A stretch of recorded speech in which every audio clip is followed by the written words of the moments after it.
BBC. And saw off League One Walsall, but not before former Borough flop Michael Ricketts had put them in front. Darlington equalised through to Jason Kennedy and then snatched victory through on loan Ipswich Town striker Billy Clark. Well, goals at Meadow Lane, but it wasn't for the want of trying. County keeper Kevin Pilkington pushed Billy Clark trot onto the bar, but wasn't even in the frame when Jason Kennedy's fierce drive cannoned back off the upright. But their opponents had to ride their luck too, notably when Simon Brown touched Michael Johnson's header onto the woodwork. Who took a hammering at the hands of Darlington, or more accurately, on-loan striker Billy Clark. That first half goal was just for starters. After the break, the 20-year-old showed he may look lightweight, but he packs a big shot. Macclesfield were rattled, and their fate was sealed just 3 minutes later, as Richard Walker gave his own keeper Jonathan Brain no chance. Another defensive mishap left them on the road to serious embarrassment. Greg Blundell clipped by Sean Hesse, who promptly received a red card, putting Clark on the spot for his hat-trick. Darlington will be delighted the Ipswich lad is staying until January at least. Soon after, he became the first Quakers player to score 4 in a game for 18 years. All rather a shame for defender Neil Austin, who'd normally have got more headlines for a strike like this. Macclesfield hit for 6.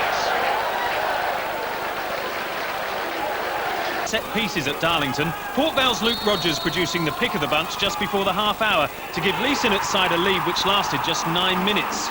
Franz Bergmeier's free kick a lot less spectacular, but good enough to surprise keeper Joe Anyon. And another effort straight from the training ground ended Val's unbeaten record on the road.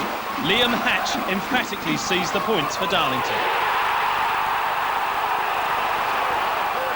Points. Darlington are on somewhat of a roll at the moment as they brush aside Accrington comfortably at the Darlington Arena. Billy Clark has been an inspiration for the Quakers since arriving from Ipswich on loan. He opened the scoring with a lob over Kenny Arthur. He did the same in the second half with an even better one to take his season's goal tally to 7. The icing on the cake came from Alan White, who scored his first goal in 9 months. Simpson was back in the Shrewsbury dugout after illness, and Darlington's Alan White was quick to hand him another sickener. But with only one Shrewsbury defeat all season, midfielder Sean Staunton speculated and accumulated to rescue a draw. It's going better for Darlington though, as their Liechtenstein winger Franz Bergmeier was making history by becoming the club's most capped international player.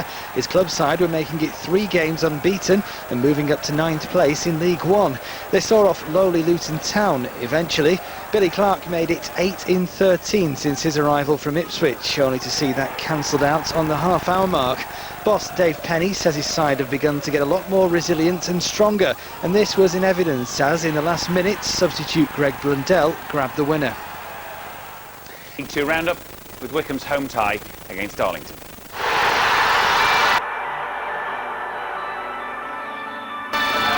And Wycombe preserved that record but left it very late at Adams Park. Jason Kennedy's first league goal of the season fired Darlington into the lead on 58 minutes. The Quakers were then reduced to 10 men after Tim Ryan was sent off for a foul and then a push on Chris Zabrowski. Ironically, a minute later it was Zabrowski who was given his marching orders after hitting out at teammate Matt Harrold. There was another twist to come. Harrold was brought down by Steve Foster on 90 minutes and the referee pointed to the spot. Scott McLeish stepped up to take it and rescued a point for the Chairboys. Major drama at Adams Park. And Newcastle are hopeful that Habib Bey will be available for that Weartime derby. They've today appealed against the red card.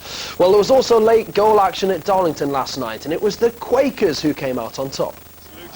It's very early days in the season, but Darlington badly needed 3 points to keep pace with the League Two leaders. They had to be patient, though, against promotion rivals Bradford, finally taking the lead in the 84th minute through Neil Austin.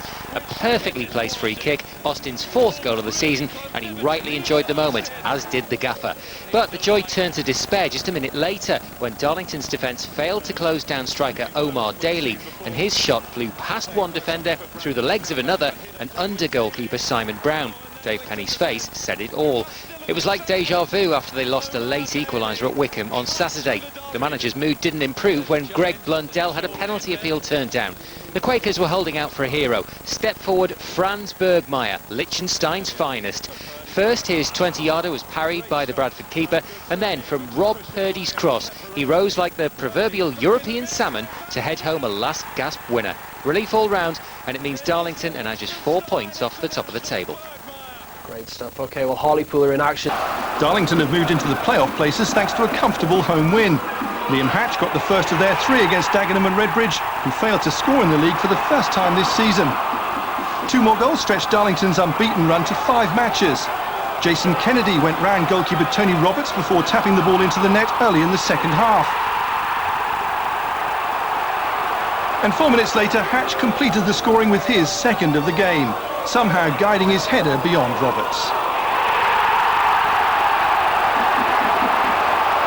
After steadying the marathon side are on a roll as the Dave Penny's Darlington in League Two. Ricky Ravenhill's second half strike was enough to see off Rotherham, and it takes Darlington to just 2 points behind table-topping Wycombe Wanderers. So, with their rivals struggling, it was Darlington's turn for some gauntlet seizing. Billy Clark's back heel put Grimsby on the back foot. And from the sneaky to the spectacular, Richard Ravenhill revelling against his former club. Jean-Paul Kalala managed a goal on his return to Grimsby. His team are still without a win since March. Just 4 points separate the top 8 teams in a tight League Two, but it's Darlington who have the edge in spite of playing much of their game with Lincoln with 10 men. Dean Foster was shown a straight red after just 14 minutes. Darlington took the lead after the break as Liam Hatch turned the ball home after racing onto Richie Foran's ball. And Foran sealed the win for the home side in injury time, beating goalkeeper Rob Birch with a strike from distance.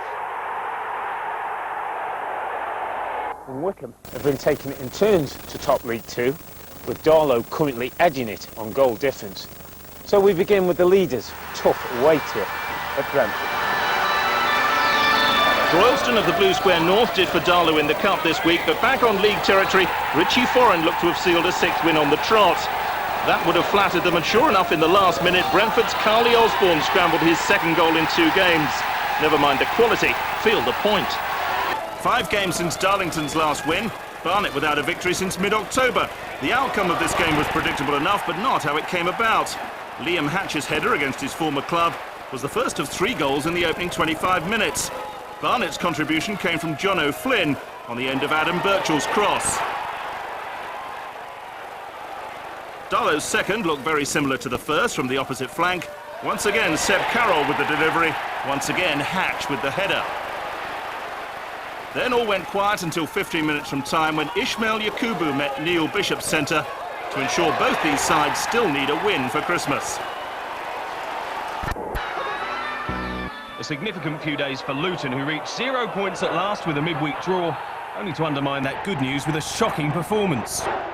Rob Purdy won and scored the penalty which got Darlington going, and 3 more goals in the space of 4 minutes had the home side fully in command by half-time. Liam Hatch's towering header made it 2-0, and Luton continued to struggle in the air. After Steve Foster hit the bar, Hatch pounced for his second. Mick Harford's men were given no time to gather their senses. Another attack, another Darlington goal. Neil Austin keeping his feet to take the tally to 4. Nobody could complain about the entertainment. Just 2 minutes after that, the home side conceded. Chris Martin gave the Hatters the faint hope of a comeback. A prospect they pursued with 4 up front throughout the second half. It made no difference. Greg Blundell slipped in Darlington's 5th as they moved into the automatic promotion places. A big week for Darlow with Bradford on Monday night and leaders Wycombe next Saturday. And the right start was secured Route 1 by Pavel Abbott 15 minutes from time. Dagenham's appeal for an offside flag might have been ironic. They had 2 strikes chalked off at the other end. It's the sport, shall we? A 16-year-old called Curtis Main made history at Darlington. The Falcons made light of their relegation worries, and the Eagles made it through to yet another final. Last year he became Darlington's youngest ever player when he appeared against Peterborough as a 15-year-old. On Saturday, Curtis Main, now 16, became the Quakers' youngest ever goal scorer when he came off the bench to head a late winner against Grimsby. It kept Darlington's promotion bid bubbling along nicely. Hello. It's already claimed thousands of jobs and countless businesses. But today, the credit crunch has sent one of the region's football clubs under after it went into administration. There are serious concerns that Darlington Football Club may not survive. We're going to cross live to the ground now and our correspondent Greg Easteel. Greg, could the recession really be set to finish off one of our eldest football clubs? Well, Ian, if a buyer can't be found and found soon, it really could be that bad. This club, which has existed since 1883 and has a ground a lot of Premiership clubs would be proud of, is tonight under threat of extinction. Now, the rumours were flying around that things might be getting bad after last night's match, but the official confirmation, well, that didn't come until around 3 o'clock this afternoon. That's when the lawyers arrived and confirmed that the papers had been signed, putting Darlington into administration. The outgoing chairman's described this as a sad day. The administrators, meanwhile, have been left pleading for the fans to bear with them and pleading for someone to come forward and buy this club. Don't be worried, stick with us, show us your loyalty. You know, make a purchaser there aware of the fact that there is a very loyal fan base here, and they'll be coming to the club to support them going forward. Now, all of this doesn't just have an impact in the boardroom, it's also going to have a huge impact on the pitch. We're going to explore that now, and we're also going to hear exclusively from George Reynolds, the former chairman who built this huge stadium, which some people have described as an expensive white elephant. Rochdale's winning goal was just the beginning of a miserable night for Darlington.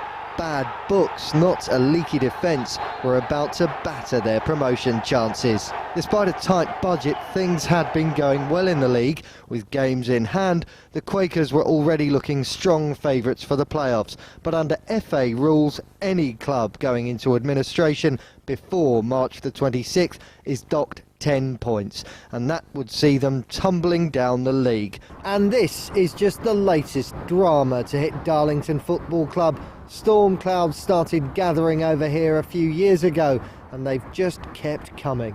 Colourful businessman and former convict George Reynolds gave the club its 27,000-seat stadium in his time as chairman. He bailed out, though, crippled by the cost, and later went to jail for tax evasion. Current chairman George Horton had his sights set on the Premiership, but the financial stability he'd hoped to secure with his impressive plans to build on the land next door has been hit by the collapse in the property market. In fact, Elton John's one-off concert at the ground last summer is thought to be just about the only time it was near full and making big money.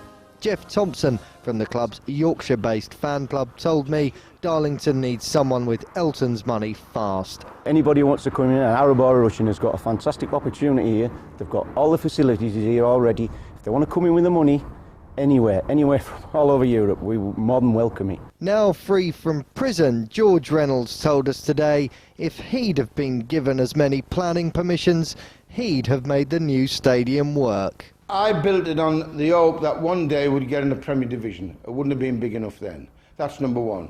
Number two, I put it in the hope we'd put concerts in, and it wouldn't have been big enough for that. And if it hadn't been the size it is, nobody's answered the question. I would have put the Elton John show on. For the fans in the stands and the players on the pitch, the worry now is that the full-time whistle might soon be blown for good. Greg Easteel, ITV Tyne Tees, Darlington.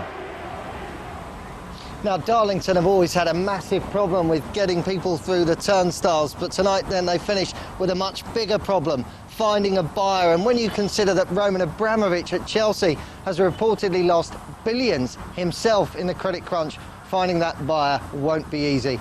Our sports correspondent Simon O'Rourke will be along later in the programme with more analysis, but that's all from here in Darlington. Dominate the sports news after going into administration, Simon. Yeah, it's just such a shame for everyone involved with the club, isn't it? Really, really, really bad news. And the automatic 10-point deduction that comes with going into administration, the knock-on for the footballers, no chance of promotion now. Well, almost certainly. I mean, they could still make a late run to the playoffs, I suppose, but the whole 10-point deduction thing always just seems a bit unfair to me, I have to be honest. The players, of course, haven't done anything wrong at all. The fans haven't done anything wrong, and all of a sudden it's like somebody's moved the goalposts. The Football League will say they have to have penalties for financial indiscretions, of course, but for Dave Penny and his lads, it is just a real sickener. Now, I can tell you the manager and the team have been operating with a reduced budget this season because they failed to get promotion last year, and they had been making a decent job of it. Now, it looks like the promotion bid won't survive today. We've just got to hope that the football club will survive in the long term. And briefly, what about the players and everybody that works for the club? Are they going to get paid? Hopefully. They've said that by going into administration now, they should be able to cover the club's management costs, so that the players basically turn in for training as normal, play the games as normal, hope for the best. You never know, could make a run to the playoffs. But last night didn't help. Disaster off the pitch, as we know, and things didn't go to plan on the pitch against Rochdale either. The football gods were dropping hints for Darlington fans at the arena because it was one of those nights when most things went against them. They started well but fell behind to a very well taken goal from Rochdale's Adam Lafondra. They then lost striker Liam Hatch after a sickening collision with Dale keeper Frank Fielding. The evening briefly looked up when Pavel Abbott poked home a corner from close range, but they were only level for a couple of minutes. Another very good Rochdale goal scored by a former Darlington player, Adam Rundle, with a great finish. It got worse. Ricky Ravenhill jumped dangerously into a tackle and got a straight red card. A miserable night, but not nearly as bad as what they woke up to this morning. Hartlepool and Darlington fans were rewarded for braving the awful weather last night with winning performances. For the Quakers especially, victory was a timely boost. Over the last 7 days, Darlington have gone from automatic promotion contenders to mid-table muddlers. Administration cost them 10 points, 2 defeats did the rest. Dave Penny admits motivation is now a problem for his players because they're certainly not going down, but there's no longer much chance of them going up. But this was a night for the fans to show that they want the football club to survive their own private credit crunch. Robin Hulbert's early goal gave the Quakers the 3 points against a very poor Notts County. If any investors have got a spare £300,000, that'd be nice as well. North East teams are in the bottom half at the moment, but hopefully we'll all survive and then we'll all be happy. Well, the relegation isn't something Darlington have to worry about, but neither is promotion after that 10-point administration penalty. Last night's win over Lincoln, thanks to a Danny Carlton goal, will definitely raise the spirits, but it'll also serve as a reminder of what might have been. With games in hand on most of the teams above them, Darlington retained some hope of finishing in the top 7. If they hadn't been deducted 10 points earlier in the season, they'd be a very good bet for the playoffs. Goals from Curtis Main just before half-time, and then Danny Carlton after 72 minutes gave them a comfortable win over Aldershot, who slipped to their 13th away defeat of the season. Nobody in the divisions lost more games on the road. Look north, Whitley Bay. We're back in the Coca-Cola League. There was joy for Darlington, but more relegation worries for Carlisle and Hartlepool. Let's start with the good news, and despite having to be driven down to London on the day of the game, Pavel Abbott's goal gave Darlington a 1. The league is providing almost as much edge-of-the-seat drama as the Premier League. Hartlepool still aren't clear of relegation in League One. Darlington still aren't sure of any sort of future at all, despite reports that a takeover was on the cards. It's not transfer rumours that Quakers fans discuss since administration, it's takeover rumours. Reports this morning suggested that former Vice-Chairman Raj Singh was involved with a consortium who were close to submitting a rescue bid. But this afternoon Mr Singh clarified his position, explaining that nothing is imminent whilst issues over the ownership of the club's stadium and the land surrounding it remain unresolved. So it's as you were, and the deadline of Monday the 20th of April, set by the administrators for any bids, is fast approaching. On the pitch, Dave Penny and his team deserve continued credit for playing with gusto and pride when they really haven't got much left to play for at all this season. Twice they found themselves a goal down to promotion-chasing Bury yesterday, but twice they came back with goals from Jason Kennedy and Pavel Abbott. We shouldn't be surprised if it wasn't for that 10-point penalty, they'd be in the playoff places now. Meanwhile, there was a topsy-turvy game at Victoria. Fans worried that their world was going to end today needn't actually have worried. The deadline set by the administrators for offers to buy the club passed at 5 p.m, and all that happened was that they set a new deadline.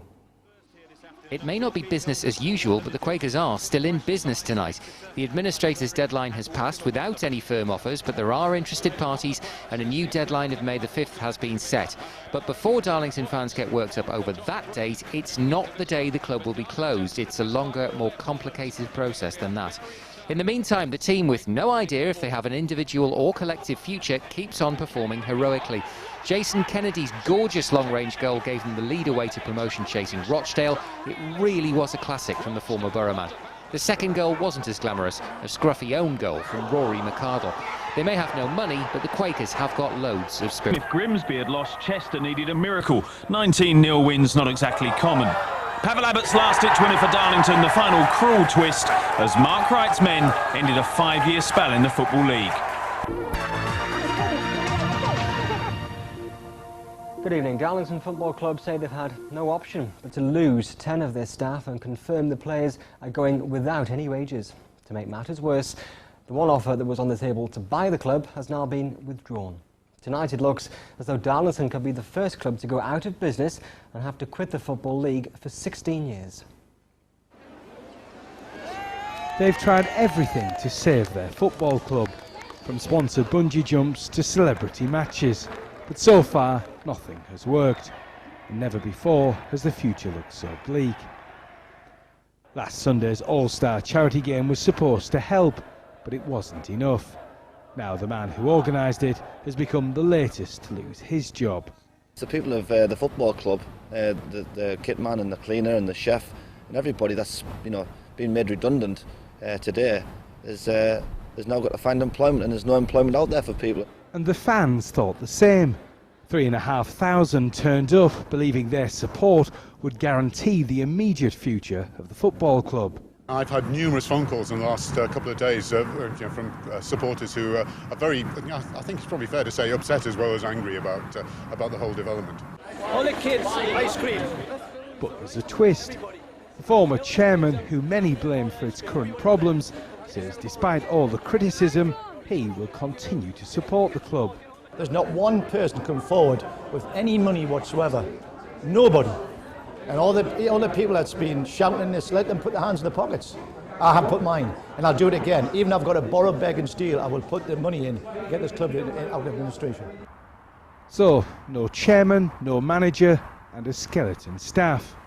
It's little comfort, but Darlington has been here before. An example, and talk about leaders, and we'll kick off with news of a new leader at Darlington, the former Republic of Ireland coach Steve Staunton, now manager of the club, who are propping up the rest of the Football League. Yeah, I mean, it's not the best job in the world, is it? Apparently beat Peter Beardsley and Craig Hignett to the job. It's an interesting choice, and fresh-faced young manager. He certainly has a challenge. I mean, look at this league table. Darlington almost dead and buried already. Yeah, 2 points to the first possible 33. 8 points from safety. I mean, looking at that, you'd have to say it'd almost be easy at the paint Darlington railway station with a toothbrush, wouldn't it, than get him out of it. And giving away daft goals like that at the weekend. Steve Staunton, pity he can't get his boots on and score goals like that. Well, he's got the credentials as a player. Ireland's most capped player, title with Liverpool, 3 World Cups, but his campaign in charge of Republic of Ireland, the Euros, was pretty awful. And Kevin Richardson there, his number 2, former Sunderland coach, of course, and moving on. Now, Steve Staunton officially took over the toughest job in the Football League today. The former Republic of Ireland boss was formally introduced as manager of Darlington, who are currently rock bottom of League 2. Staunton is joined at the Northern Echo Arena by former Sunderland and Newcastle coach Kevin Richardson. Both men had a watching brief at Leeds last night as the Quakers were knocked out of the Johnstone's Paint Trophy by Leeds United. But despite the result, Staunton saw enough at Elland Road to make him believe that they can avoid being relegated out of the Football League at the end of the season. I just find it's a great opportunity for me to come in at a level and work with the players that we'll work with. After watching them last night, there's some wonderful talent there. By making the change, obviously comparatively early as well, do you feel that gives the new manager the best chance possible to turn the season around? Well, yes, we've got 35 games to go. Now, that's ample time for anybody to get it turned around. So with Steve and Kevin in place, hopefully, we'll get it turned around pretty sharpish. What was it about this opportunity that made you sign on the dotted line? Well, I think first and foremost the potential of the club and knowing fully that the club was on stable ground. There was a lot made up over the last few years of how bad things were at the club, but now the new chairman, he's got things sorted behind the scenes, and everything seems to be going well behind the scenes, so it's a case of trying to rectify that and put it right on the pitch as well. Now, Darlington began the day as one of only 2 clubs in the top 5 divisions in England yet to win, Ipswich being the other. Today, Steve Staunton's side were at home to promotion-chasing Shrewsbury. Things are looking up for Darlington. The Quakers might still be bottom of the table, but manager Steve Staunton celebrated his maiden home match with a first victory of the season. He could have felt a little deflated when Lewis Neal's early header put the Shrews in front. But on loan hold teenager Jamie Devitt got the home side back in the game with his first senior goal in football. Derek Devitt allowing Darlington to cash in on only their second home goal of the season. A quick corner caught the defence and the cameraman out as another loanee, Crystal Palace striker Simon Thomas, secured a vital victory for Darlington just before the hour. It's the first time the Quakers have scored more than once in a game this season. In League Two, Darlington are still 7 points behind third bottom Torquay, but there are signs that Steve Staunton may, after all, be able to fashion a great escape. The goal hero was teenager Curtis Main as early as the 7th minute. There were a few nervy moments in the remaining 83, but the players deserve their celebrations on an eagerly awaited final whistle. Next up, a tough trip to 5th place Chesterfield, so better not get carried away, lads. Mark Tulip. Meanwhile, in League One, Hartlepool restored some pride after Saturday's drubbing, although they still went down at third place Charlton. Perhaps the biggest turn-up, though, was the Football League's bottom club Darlington, picking up only their 3rd win of the season. Neither promotion-chasing Rotherham nor Darlington had played a competitive game since December the 12th. But it was the Quakers fielding 4 of their 6 new signings who coped best with their rustiness. New Irish striker Tyg Purcell scored early in the second half, and then ex-Borough midfielder Gary Smith doubled the lead. It was ex-Quaker Mickey Cummins, though, who pulled one back for the hosts late